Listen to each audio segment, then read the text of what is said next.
السلام علیکم ورحمۃ اللہ وبرکاتہ۔ محترم سامعین اور دینی بھائیوں، ہم سواگت کرتے ہیں ہمارے چینل مولانا سعد آفیشل یوٹیوب چینل پر۔ دوستو، آج کی ویڈیو میں ہم بات کرنے والے ہیں کہ رمضان المبارک کے مہینے میں کون سی کتاب کی تعلیم ہونی چاہیے۔ کیا ہے علماء دیوبند کی رائے؟ تبلیغی جماعت والے تعلیم کے حلقے میں فضائل اعمال کی تعلیم کرے یا منتخب حدیث کی؟ کیا رائے ہے دارالعلوم دیوبند اور اکابر علماء ہند؟ میں ہوں آپ کا دوست، آپ دیکھ رہے ہیں مولانا سعد آفیشل یوٹیوب چینل۔ دینی بھائیوں، دراصل آج کل تبلیغی جماعت دو گروہ میں بڑھ چکی ہے۔ جگہ بجگہ محض اکابر پرستی اور اندھ بھکتی کی وجہ سے آپس میں دست و گریبان تک کی نوبت آ چکی ہے۔ یہاں تک نوبت پہنچ چکی ہے کہ تبلیغی جماعت والے بعد نماز عصر یا فجر تعلیمی حلقے میں کون سی کتاب کی تعلیم کرے، اس پر بحث چھڑ چکی ہے۔ ایک گروہ کا کہنا ہے صرف فرض فضائل اعمال کی تعریف کی جائے، منتخب حدیث کے نہیں۔ دوسرے گروہ کا کہنا ہے منتخب حدیث کی تعلیم کی جائے اور اس کو لازم پکڑا جائے۔ اب ایک منصف مزاج آدمی جو دعوت و تبلیغ کا قدیم اور پرانا ساتھی ہے، وہ ذمہ دار دارالعلوم دیوبند کے دارالافتاء سے رجوع کیا۔ وہ سوال بھیج کر معلوم کیا کہ تبلیغی جماعت والے کون سی کتاب کی تعلیم کرے، فضائل اعمال کی تعلیم کرے یا منتخب حدیث کی؟ مساجد میں فجر کے بعد اور عصر کے بعد کون سی کتاب پڑھی جائے؟ سوال نامے کی عبارت سنیے جو انہوں نے دارالافتاء سے سوال کیا۔ سوال: الحمدللہ، ہم لوگ دعوت و تبلیغ کا کام کرتے ہیں۔ تعلیم میں ہم لوگ فضائل اعمال اور منتخب حدیث کی تعلیم کرتے ہیں۔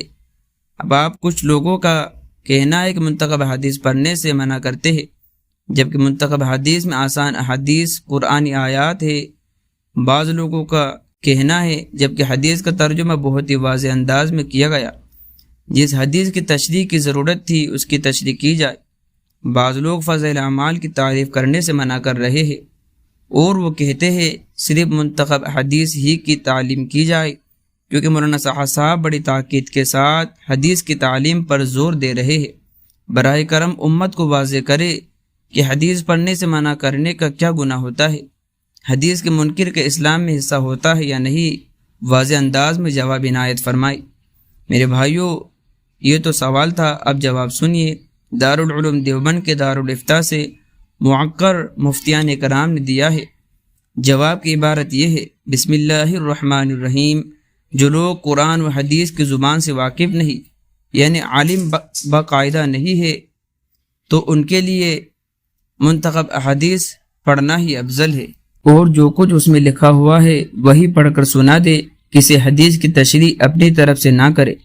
البتہ منتخب حدیث میں تشریح بہت کم ہے، جس سے عوام کے لیے یہ کتاب زیادہ مفید نہیں۔ اس کے برخلاف فضائل اعمال میں حضرت شیخ زکریہ رحمۃ اللہ علیہ نے حدیث کی خوب تشریح کی ہے۔ مزید ذہن میں بات بیٹھ جائے اس کے لیے واقعات بھی لکھے ہیں، لہذا عوام میں فضائل اعمال کا پڑھنا مفید تر ہوگا، اس میں زیادہ نفع پہنچے گا۔ دارالعلوم دیوبند، میرے دوستو، میری رائے تو یہ ہے کہ اگر آپ دعوت و تبلیغ کے حلقے میں بالکل اجتناب کو جگہ نہ دے، آپ سے اختلاف و انتشار کو دور کرے، حضرت مولانا الیاس صاحب رحمۃ اللہ علیہ، مولانا یوسف صاحب رحمۃ اللہ علیہ، حضرت مولانا انعام رضا رحمۃ اللہ علیہ کی نہج پر کام کرے، اکابر پرستی اور اندھ بھکتی اختیار مت کیجیے۔ آپ سے اختلافات سے تبلیغ کا بڑا نقصان ہو رہا ہے۔ دارالعلوم دیوبند کے مفتیان کرام نے جو تعلیم کے سلسلے میں سجھاؤ دیا اس کو لازم پکڑے اور دونوں کتابوں کی تعلیم کو جاری رکھے۔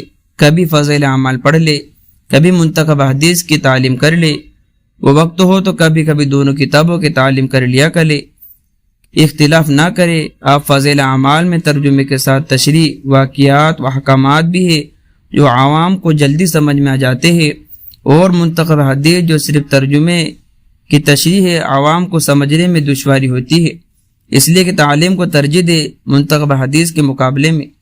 اور میں بات بڑی شوق و ذوق کے اعتماد کے ساتھ اس لیے کہہ رہا ہوں کہ دارالعلوم دیوبند سے ایک اور صاحب نے سوال کیا کہ مساجد کے اندر منتخب حدیث کی تعلیم کرنا کیسا ہے، شریعت میں اس کے بارے میں کیا حکم ہے؟ دارالعلوم دیوبند جو جواب دیا گیا وہ میں آپ کے سامنے پیش کر رہا ہوں تاکہ آپ کو اچھی طرح سمجھ میں آ جائے۔ وہ یہ ہے کہ مساجد کی تعلیم کے اندر فضیل اعمال کو پڑھنا، عوام کے سامنے پیش کرنا یہ زیادہ بہتر ہے۔ اس لیے بہتر ہے کہ فضیل اعمال کے اندر واقعات بھی ہے، ہر حدیث کی تشریح بھی موجود ہے، جبکہ منتخب حدیث میں کہیں کہیں تشریح کی گئی ہے۔ لہذا اگر منتخب حدیث کی تعلیم کرتے ہیں تو بعین ہی ترجمہ پڑھنے کی کوشش کرے، اپنی جانب سے تو اس کی اصلاح کرنے کی کوشش نہ کرے۔ میرے خیال میں فضیل اعمال کا پڑھنا زیادہ بہتر ہوگا منتخب حدیث کے مقابلے میں، کیونکہ اس کا سمجھنا زیادہ آسان ہوتا ہے۔ میرے عزیز دوستو، دارالعلوم دیوبند کے دونوں فتوے سے آپ کو بات اچھی طرح سمجھ میں آ گئی ہوگی کہ آپ کے لیے جو زیادہ نفع و مفید ہو اس کو عمل میں لائے۔